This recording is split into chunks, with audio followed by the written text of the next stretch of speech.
तो सभी छात्रों को मेरा नमस्कार। आज हम आपके लिए कक्षा 9th के विद्यार्थियों के लिए आप देख सकते हैं जी, आपका चैप्टर है अध्याय 4 और पाठ का नाम है संस्थाओं का कामकाज। और इसमें आप देख सकते हैं ये विषय आपका लोकतांत्रिक राजनीति भाग 1। और इसमें इस चैप्टर में से आपके 5 अंक के प्रश्न आना है, ठीक है। तो एक प्रश्न तो आएगा इसमें 2 नंबर का और एक प्रश्न आएगा इसमें 3 नंबर का। तो पहले हम सबसे पहले ऊपर 2 अंक में आने वाले प्रश्नों को उत्तर है इसमें, इसके बाद में नीचे 3 अंक में आने वाले प्रश्न हैं। तो आपको सभी प्रश्नों को अपनी कॉपी में अवश्य नोट करना है। ये आपकी परीक्षा की दृष्टि से अर्धवार्षिक परीक्षा एवं वार्षिक परीक्षा में इनमें से 5 अंक के प्रश्न पूछे जाएंगे। तो आइए शुरू करते हैं। इसमें देखिए पहला क्वेश्चन लेते हैं, गठबंधन या साझा सरकार किसे कहते हैं, ठीक है। गठबंधन या साझा, तो देखिए इसका आंसर है यहाँ से, किसी एक पार्टी का बहुमत न मिलने पर, किसी एक पार्टी को बहुमत न मिलने पर जब 2 या 2 से अधिक राजनीतिक पार्टियां मिलकर सरकार बनाती हैं तो उसे गठबंधन सरकार कहते हैं। साझा सरकार और गठबंधन सरकार एक ही बात होती है। तो क्या होता है इसमें, कैसे बनती है सरकार, किसी एक पार्टी का बहुमत न मिलने पर, किसी एक पार्टी को बहुमत नहीं आया है तो क्या करेंगे, 2 या 2 से अधिक राजनीतिक पार्टियां मिलकर सरकार बनाएंगी, उसे ही हम गठबंधन सरकार कहते हैं। दूसरा क्वेश्चन है इसमें, हमारे देश में संविधान की व्याख्या करने का अधिकार किसे प्राप्त है। तो आप देख सकते हैं उत्तर इसका, हमारे देश में संविधान की व्याख्या करने का अधिकार सर्वोच्च न्यायालय और उच्च न्यायालयों को प्राप्त है। यानी कि हमारे देश में संविधान की व्याख्या कौन करता है, सर्वोच्च न्यायालय यानी कि देश में करती है, और राज्यों में उच्च न्यायालय संविधान की व्याख्या करती है, ठीक है। आगे क्वेश्चन देख लेते हैं। छोटे छोटे क्वेश्चन हैं, ये सरल भाषा में आपके, और आपको क्या करना है, पहले क्वेश्चन लिखना है, फिर उसका आंसर लिखना है, फिर 1 लाइन का गैप करना है, ठीक है। अब देखते हैं अगला क्वेश्चन 3 नंबर का, न्यायपालिका किसे कहते हैं। तो इसका आंसर देखिए, न्यायपालिका क्या करती है, न्याय करती है, ठीक है। तो देखिए इसका आंसर, न्यायपालिका एक राजनीतिक संस्था है जिसके पास न्याय करने और कानूनी विवादों के निपटारा करने का अधिकार होता है, ठीक है। यानी कानूनी विवाद होते हैं उनका निपटारा कौन करता है, न्यायपालिका, ठीक है। देश के सभी अदालतों को एक साथ न्यायपालिका के नाम से पुकारा जाता है। इसके बाद में अगला क्वेश्चन है आपका, विधायिका क्या है। तो इसका आंसर देखिए, जनप्रतिनिधियों की वह सभा जिसके पास देश का कानून बनाने का अधिकार होता है उसे विधायिका कहते हैं। यानी कि जनप्रतिनिधियों की वह सभा जो हमारे देश में कानून का निर्माण करती है उसे हम क्या कहते हैं, विधायिका कहते हैं, ठीक है। अगला क्वेश्चन देख लेते हैं,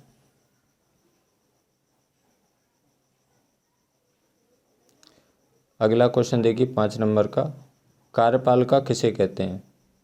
तो इसका आंसर देखिए, व्यक्तियों का ऐसा निकाय जिसके पास देश के संविधान और कानून के आधार पर प्रमुख नीति बनाने, फैसले करने और उन्हें लागू करने का अधिकार होता है उसे कार्यपालिका कहते हैं। अब इसके बाद में अगला क्वेश्चन है आपका, संसद के कितने सदन होते हैं, ठीक है। तो संसद के 2 सदन होते हैं, आप देख सकते हैं। एक तो होता है राज्यसभा, राज्यसभा को अपर हाउस, आप देख सकते हैं अपर हाउस या उच्च सदन कहते हैं, अपर हाउस कहेंगे या फिर उच्च सदन कहेंगे। इसके बाद में दूसरा पॉइंट है इसमें लोकसभा, लोकसभा को लोअर हाउस, आप देख सकते हैं लोअर हाउस या निम्न सदन कहते हैं, ठीक है। निम्न सदन, लोअर हाउस एक ही बात है, अपर हाउस या उच्च सदन एक ही बात है, ठीक है। तो इसमें संसद में 2 सदन होते हैं, एक तो राज्यसभा होता है, दूसरा लोकसभा। राज्यसभा को हम उच्च सदन कहते हैं या अपर हाउस कहते हैं, और लोकसभा को हम लोअर हाउस कहते हैं या निम्न सदन कहते हैं। अगला क्वेश्चन है इसमें, ये सभी क्वेश्चन बहुत ही सरल भाषा में मैंने बनाने का प्रयास किया है। अगला क्वेश्चन है राज्य किसे कहते हैं, ठीक है।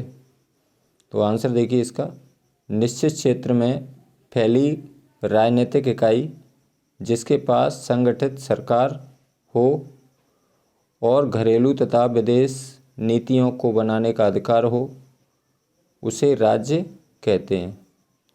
राज्य सरकारें बदल सकती हैं पर राज्य बना रहता है। राज्य शब्द का प्रयोग राज्य को और क्या कहते हैं हम, प्रांत भी कहते हैं, के लिए भी होता है, यानी राज्य को और क्या कहते हैं हम, प्रांत कहते हैं, जैसे राजस्थान, झारखंड, त्रिपुरा आदि, ठीक है। अगला क्वेश्चन है आपका 8 नंबर का, आरक्षण किसे कहते हैं। इसका आंसर देखिए, भेदभाव के शिकार वंचित और पिछड़े लोगों और समुदायों के लिए सरकारी नौकरियों तथा शैक्षिक संस्थाओं में पद एवं सीटें आरक्षित करने की नीति को आरक्षण कहते हैं। अगला क्वेश्चन है इसमें, राज्य एवं केंद्र के विवादों का निपटारा कौन करता है। तो इसका आंसर है, राज्य एवं केंद्र के विवादों का निपटारा न्यायपालिका करती है, ठीक है।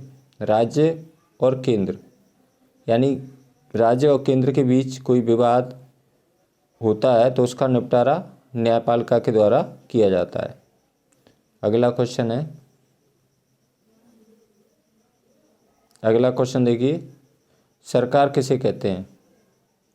इसका आंसर देखिए, संस्थाओं का ऐसा समूह जिसके पास देश में व्यवस्थित जनजीवन सुनिश्चित करने के लिए कानून बनाने, लागू करने और उसकी व्याख्या करने का अधिकार होता है, उसे सरकार कहते हैं। अगला क्वेश्चन है आपका, कार्यालय ज्ञापन किसे कहते हैं। आंसर देखिए इसका, सक्षम अधिकारी द्वारा जारी पत्र जिसमें सरकार के फैसले या नीति के बारे में बताया जाता है, उसे कार्यालय ज्ञापन कहते हैं। अब इसके बाद में अगले क्वेश्चन है आपके 3 अंक में आने वाले, आप देख सकते हैं ये प्रश्न है आपका 3 अंक में आने वाले प्रश्न है। ऊपर जो क्वेश्चन थे वो 2 नंबर में आएंगे और ये नीचे वाले जितने भी क्वेश्चन हैं वो आपके कितने नंबर में आना है, ये 3 अंक में आना है, ठीक है। 3 नंबर में आएंगे नीचे वाले क्वेश्चन। तो देखिए इसमें अगला क्वेश्चन 3 नंबर का देख लेते हैं। 12 नंबर का क्वेश्चन है, ये 3 नंबर में आएगा। मंत्रियों के कितने प्रकार हैं, समझाइए। तो देखिए हमारे देश में 3 प्रकार के मंत्री होते हैं। उत्तर देखिए इसका, मंत्रियों के 3 प्रकार हैं।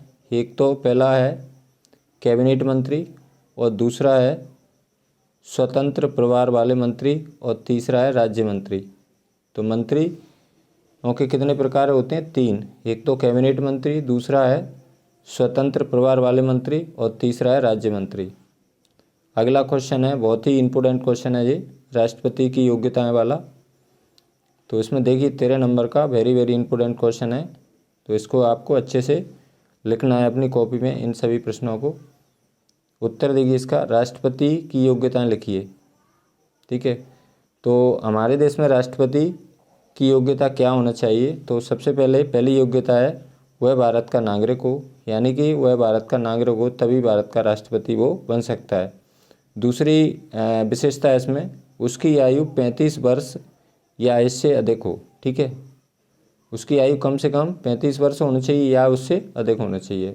तीसरा इसमें तीसरी विशेषता, वह लोकसभा सदस्य बनने की योग्यता रखता हो, यानी वो कहीं से एक बार भारत के किसी लोकसभा क्षेत्र से एक बार लोकसभा सदस्य बनने की योग्यता रखता हो।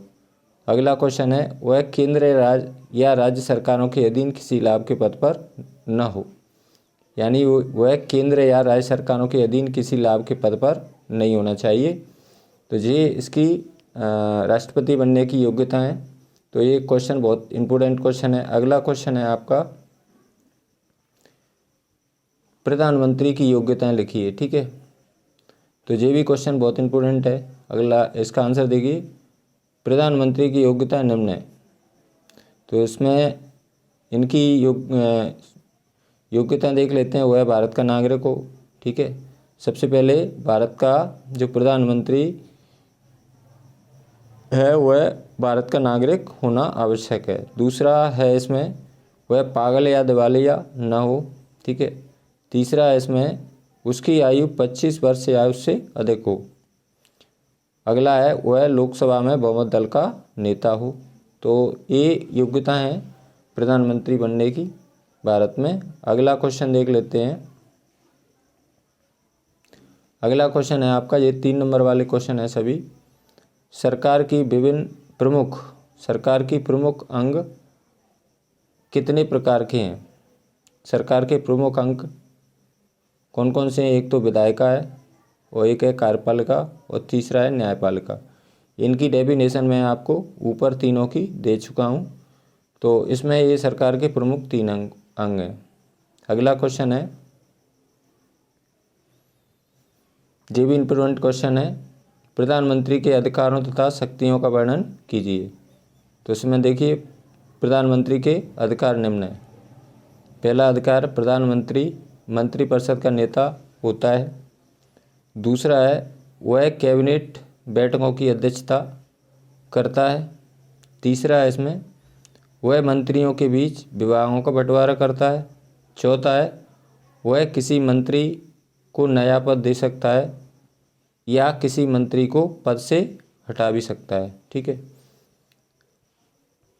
अगला क्वेश्चन है आपका, बहुत इंपॉर्टेंट है ये भी क्वेश्चन, राष्ट्रपति के अधिकारों या शक्तियों को समझाइए। ठीक है, तो राष्ट्रपति की शक्तियाँ निम्न है। पहली शक्ति है इसमें, सारे कानून और सरकार के प्रमुख नीतिगत फैसले राष्ट्रपति के नाम से ही जारी होते हैं। दूसरा है इसमें, भारत के रक्षा बलों का सुप्रीम कमांडर राष्ट्रपति होता है।